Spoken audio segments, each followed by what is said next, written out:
lakini watu ni waovu. Kama ni Mungu asipokusaidia, kama sio Mungu mwenyewe akakuvusha, hautojua kama kuna mtu unakutana naye ni muovu kwa sababu ya nje.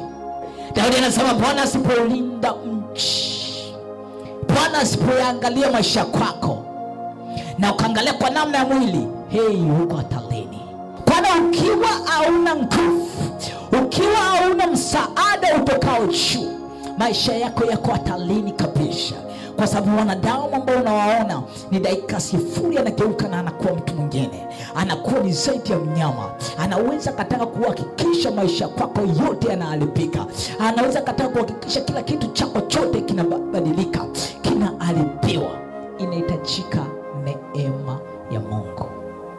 Daudi anagundua kwa sababu alianza kushuhudia uovu toka nyumbani kwa baba yake. Baba yake alimtuma peke yake polini, kijana mdogo, kwenye poli ambalo lina simba na dubu. Hata kwenye jamii za wachungaji tunajua hawamtumaji mtu mmoja kuchunga, wanakwenda ni kikundi cha watu kuchunga, wanaendaga ni vijana kuchunga kwenye mapoli ambayo ni hatarishi. Daudi anatuma na baba yake peke yake.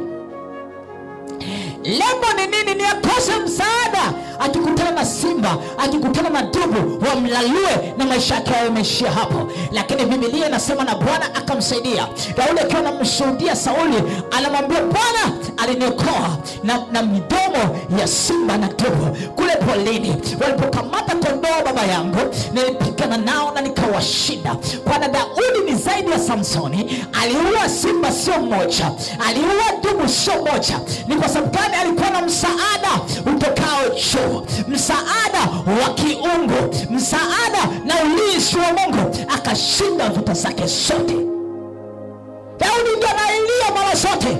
Ndio Zaburi 91 ukienda anasema yeye ketie pake Mwenyezi atakaa katika uvuli wake. Ndio Daudi anasema katika Zaburi 91 mstari wa 10, anasema mabaya yatakupata wewe, mabaya yatakaribia hema lako. Ni nini anazungumza? Kwa habari ya ukuu wa Mungu ambao aliuona kwenye maisha kwake. Anazungumzia kwa nini ameshuhudia uovu baba yake, ameshuhudia uovu ndugu zake.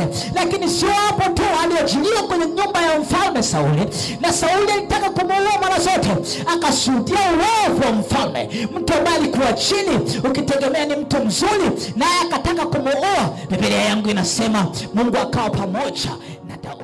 Kwa wanafamilia wa Jesus Embassy, tafadhali subscribe kwenye alama hiyo nyekundu, gusa alafu bonyeza pia alama hiyo ya kengele ili kuwa wa kwanza kupata video hizi za mafundisho ya Mungu.